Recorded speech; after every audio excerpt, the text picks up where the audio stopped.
जय गुरु जी। शुक्राना आज 2026 आ गया। सबको गुरु जी की बहुत सारी ब्लेसिंग्स, बहुत सारी। और आज मैं कुछ पुराने अपने सत्संग शेयर करना चाह रही हूँ कि जो बहुत ही रूहानी है। मैं यहाँ पे लॉन्ग आइलैंड से, एरिया है न्यू जर्सी में, मूव हुई 2021 में। और क्योंकि मंदिर यहीं था पास में, और पता नहीं था, बहुत सारे घर देखे कि यही होगा, लेकिन महाराज को पता था कि मेरे दिल में क्या है। मैंने अरदास करी गुरु जी से कि अगर मेरे को मूव ही करना है तो जहाँ आपका मंदिर है मैं वहीं जाना चाहती हूँ। और हालांकि मैं लॉन्ग आइलैंड से 2-2 घंटे की ड्राइव करके हर महीने गुरु जी के मंदिर आती थी, और मंदिर के पास ही मेरे बेटे का भी घर था। तो हम कुछ भी प्लान करते हैं ज़िंदगी में, मुझे नहीं लगता कि हमारे प्लान वर्क करते हैं। एक टाइम ऐसा आया कि मुझे लगा कि चलो ठीक है, गुरुजी को सब पता है हमारे अंदर क्या है।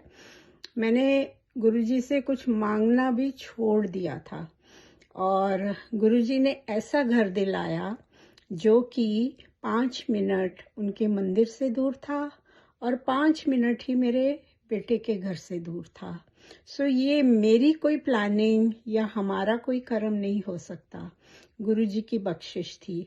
तो जब मैं मंदिर जाती थी तो कितने 2 साल तो मेरे आंसू ही बंद नहीं होते थे कि महाराज ने इतनी बड़ी मेरी अरदास सुन के मुझे अपने पास बुला लिया।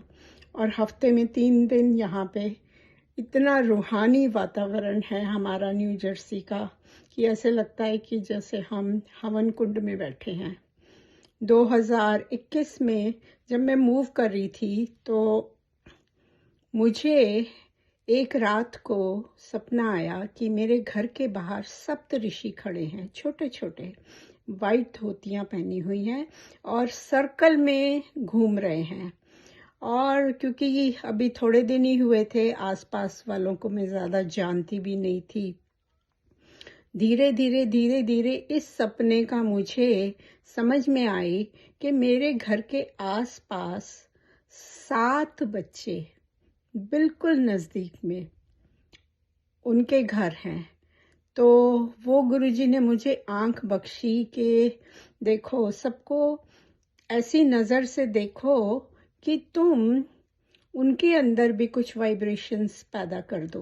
तो वो जब भी बच्चे बाहर आते थे तो मुझे ऐसे ही लगता था कि ये सप्त ऋषि हैं। उसके बाद 2023 में मुझे ड्रीम आया। ये ड्रीम इतना रूहानी था कि ये गुरुजी ही मुझे दाद बख्श सकते थे। उन्होंने दिखाया कि ननकाना साहब के गुरुद्वारे जो बने हुए हैं, सफ़ेद बिल्डिंगें राउंड राउंड सारी, वो मुझे ड्रीम में आए और मैं ऊपर चढ़ रही थी। जब मैं बहुत ऊपर वाली मंजिल पे गई तो मुझे नीचे दिखा कि वहाँ पे लंगर बन रहा है। फिर मुझे लंगर की भूख नीचे लेके आई और मैंने कहा अब मैं इतनी दूर आई हूँ तो ये लंगर भी मैं लेके जाऊँ। और देख रही थी कि उन्होंने डब्बों में डाल के रखा हुआ था, तो मैंने किसी सेवादार को डिस्टर्ब नहीं किया और वो डब्बा काली दाल और चपाती थी, वो मैं लेके नीचे आ गई। जब मैं उठी तो बस मेरा सारा शरीर रोमांचित था कि मैं कभी यहाँ पे 43 साल से रह रही हूँ, कभी वेकेशन पे नहीं गई। कभी हम बच्चों को शायद छोटे होते लेके जाते थे, कहीं हम बाहर नहीं गए, और ये गुरुजी मुझे कहाँ लेके चले गए। और फिर 1 हफ्ते तक मुझे वही बिल्डिंगें, वही गुरुजी का दर, वही गुरुजी की जो अंदर जो हमारे को तड़प होती है, वही फिर से लग गई कि गुरुजी आप क्या क्या कर सकते हो, जो हमारे सपने में भी हम सोच नहीं सकते।